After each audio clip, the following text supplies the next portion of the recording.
And I'm Sadie. Thank you for tuning in to Carpenter School News. Today we have a very special report about people in northern Ethiopia who need our help, and it all comes down to water. Yes, Sadie, water. It's something that we take for granted every day here in Park Ridge. We can turn on a faucet and get running water right away. True, but not everybody has that luxury. Believe it or not, there are some people in the world who have to walk hours to get to water. Sadly, sometimes that water isn't even clean water, so they're forced to drink dirty water. We have one of our top reporters in Ethiopia now. Aiden, can you tell us what it's like over there? I'm standing here outside of Sakota, a small town in Ethiopia. I have some volunteers with me to share what it's like here. What do you have to share? Well, we're in an area of Ethiopia that is far away from any cities. As we drove up here, there were lots of shepherd boys and hardly any cars. Most of the people here are farmers. We've also seen people that have to walk very far to get water. One girl had to walk 5 hours just to get water for her family. She had to miss school because of it. Many of the fields are dried up because of a drought. Imagine if you had to walk hours to get water. Dirty water, too. Well, in Ethiopia, that's exactly what life is like. When children get ill from drinking filthy water, they miss school, learning, and achieving their dreams. Fathers miss farming the fields, and mothers miss doing chores and caring for their loved ones. This can all be solved by clean water. Thank you for sharing what you have seen. Just from the short time I've been here, I can tell that this area of the world really needs help. This is Aiden reporting live from Sakota, Ethiopia. Back to you, Luke and Sadie. Wow, things are really bad over there. Yes, they are. We have Dahar here who is interviewing Dr. Keenan. He is coming to us live. Dr. Keenan is a doctor who is working to help people in northern Ethiopia. Welcome, Dr. Keenan. Thank you for taking time to talk to us today. That doesn't look like your office. Where are you? I'm at the airport getting ready to board a flight to Ethiopia. We are doing a study in Ethiopia looking at the importance of water, sanitation, and hygiene for trachoma. What's your study about? So what is our study about? Well, thanks for asking. You know, what we're doing is we're basically taking 40 communities in Ethiopia that have a need for, improved water supply. So we took those 40 communities, we're going to put in a community water point that will be either a shallow borehole, a hand-dug well, or a spring development. We're going to improve the sanitation by promoting household latrines, and then we're basically going to do a community-based and school-based hygiene promotion intervention. So my sister Becky has actually spearheaded the school-based curriculum development, and we're having separate curricula for grades 1 through 4 to talk about the importance of personal hygiene. And then for the community-based, we're developing a hygiene manual to give to each household that we can use for training.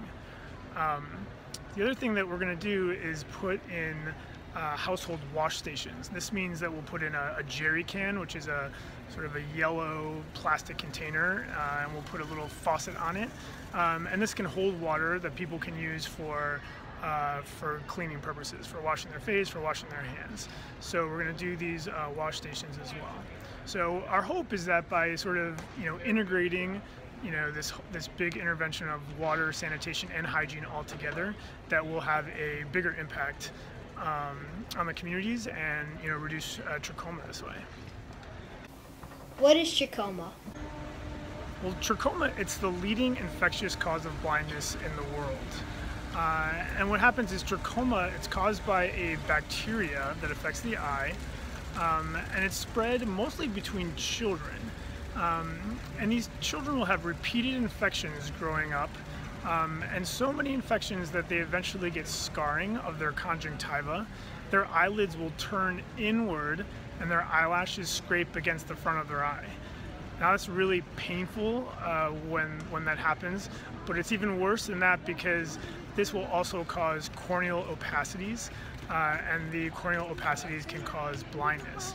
And that's how trachoma still remains the leading infectious cause of blindness in the world. What is Ethiopia like? Well, Ethiopia is a developing country. That means it's a poor country. But having said that, life is very different if you live in the big city, the capital of Addis Ababa, versus if you live in a rural area. So our study is being done in the rural areas because these are places where there's much more poverty and much more need for water, sanitation, and hygiene. So if you live in a rural area, you're going to be a farmer or a shepherd. So you'll see crops all around. Our particular study area is very mountainous. It's a very dry kind of mountainous area, and you see a lot of sheep and goats. That's what people mostly do for a living. Kids in Ethiopia help out their parents with work. So this takes on different forms, but one thing they help with is fetching the water. And so each household has to go get their water supply for the day every day. They'll go walk usually anywhere between 15 and 30 minutes to get the water, and then once they get there, there'll be a line oftentimes to get the water. And so right now, especially in our study area, it's the start of what's being predicted as a really bad drought. So they say this drought is going to be just as bad as the one that was in 1984, which was really a horrible drought for Ethiopia. And so people are having to walk longer to get to water because a lot of the water points are dried up. And once they get there, they're having to wait a long time. So it's not uncommon that the wait time at a water point will be 8-10 hours.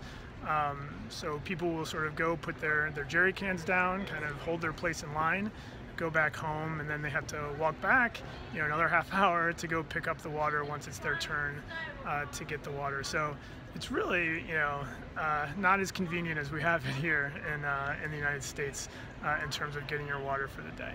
And our hope is that by doing this study and helping out with these water points, that we can increase the access to water and kind of lessen the burden of people so that they can use water for washing more than just the sort of crucial needs of cooking and drinking. So that's our hope. Thank you so much for talking to us today. We appreciate it. Well, thanks for taking the time to talk to me, and thanks for your interest in the project. And I also just want to say thanks to everyone at Carpenter who's participating in the fundraiser. Whatever contributions you make will be greatly, greatly appreciated by the people of our study, so thanks in advance. Okay, bye-bye. Hearing about what life is like in Ethiopia makes me appreciate my life here. Yes, it is so sad that so many people have to try so hard to get clean water when all we have to do is turn a faucet. We have some researchers who have some facts to share about this water problem in Ethiopia. They're coming to us live. We have been doing some research here in northern Ethiopia. Let me share some facts that we have learned. Did you know that only 1 of 5 people have access to clean water? That means if you have a class of 25 students, only 5 people have access to clean water. Also, did you know that more people have access to a cell phone than to clean water? It's very common for people to walk hours to get water. Some people walk up to 9 hours just to get to water. One of the top reasons young children die is because they do not have access to clean water. They end up getting very sick and cannot get better. Ethiopia is one of the poorest countries in the world. The average salary a year is $500, which is not a lot. They have water deep below the ground that they could get to if they just had more money. It's considered a woman's job to get water, so many girls end up missing school because they have to walk for hours to get clean water. One of the results of this is that only about half the people in Ethiopia know how to read and write. The jugs that women carry could weigh up to as much as 40 pounds. Imagine walking for hours carrying a 40-pound jug. Ethiopia is going through a severe drought right now. A drought happens when there's not enough rainwater. It's predicted to be even as bad as the one in 1985. The need for clean water is even greater because people need water to survive. Many people get water from shallow ponds that animals like cows send. The water is very dirty and could have bacteria that can make them sick. Severe droughts lead to famines where many people starve. Water could help many people grow food to be able to survive. Here are some clips that give us a glimpse into what life is like in Ethiopia.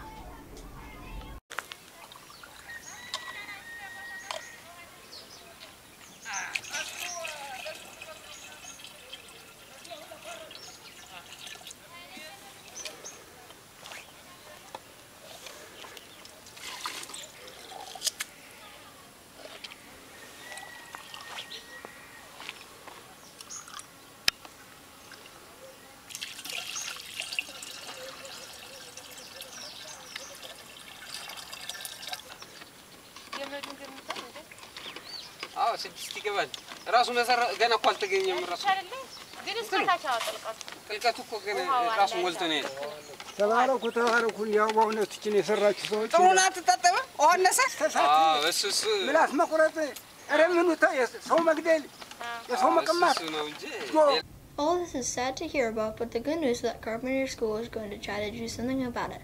Here we have Declan and Angela who are going to tell us about the readathon. So, we're going to be doing a readathon from February 29th to March 4th. We'd love for everyone to participate in this fundraiser. All you have to do is read and collect pledges. You have to read for at least 30 minutes every day. You have to ask friends and family to support you. They can either give you any amount they'd like, or they can give a certain amount for every minute that you read. It's kind of like the trackathon, but with reading instead of writing. If every student raises only $35, we will have enough money to buy a deep well for the Ethiopians and give them clean water. $35? That seems easy enough. And it's for a great cause. Just think of the lives we'll be able to improve. We asked some Carpenter 5th graders to share in their own words why this fundraiser is important. Raising money will be good because we will be able to buy a well which could change lives. Less people would die from diarrhea and other sicknesses. People could make more money because they wouldn't have to spend their time walking miles for hours to get water. Raising money for a well in Ethiopia is a good thing because if you think about it, we take clean water for granted. We treat clean water like we have an infinite supply, but people in Ethiopia don't. If we raise money for a well, people in Ethiopia will be happier and healthier. It's a good thing to raise money for a well, so our world can be a better place. This will only happen if you participate in our school's fundraiser. This will help bring certain parts of the world peace and happiness because everybody will be happier with clean water. People need clean water to survive, or else it will give them illnesses. If other people know about this, they could start having these fundraisers and they could donate, and then before you know it, no one will die in the world because of illness or thirst. If Ethiopians don't have the money for clean water, then hundreds of people can become sick and they might starve or die. We need to raise both money and awareness for Ethiopia so that hundreds of people can have clean water. It's not just a want for them anymore, it's a necessity. Something as simple as clean water can change hundreds of thousands of people's lives forever. We could prevent disease, poverty, death, and so much more. I think raising money for a well is a great thing to do. It will help people out who need water to live. Giving a well to Ethiopians who don't have clean water will prevent them from getting sick. It will help them to have a better education, and they won't have to walk a long time just to get dirty water. If we get our goal for a deep well, then we'll know that we make someone smile every day and that they live longer with their loved ones. We can reach out on our desks and grab a water bottle in about 5 seconds. The people in Ethiopia have to walk hours and hours to get some water that's dirty and could get them sick any day. Not only do we have plenty of water in school, but we also have lots of water in our home. The people that we are trying to help wish to have as much water as we do every day. This is because they get water from a stream and not a well. But we can solve this problem. If every person in our school donates $35, we could build a well. Those are some tremendous reasons why we should have a fundraiser. I really hope everybody is able to raise at least $35 to make a difference for people living in northern Ethiopia. We hope you have learned a lot and want to help us make a difference. Have a great day.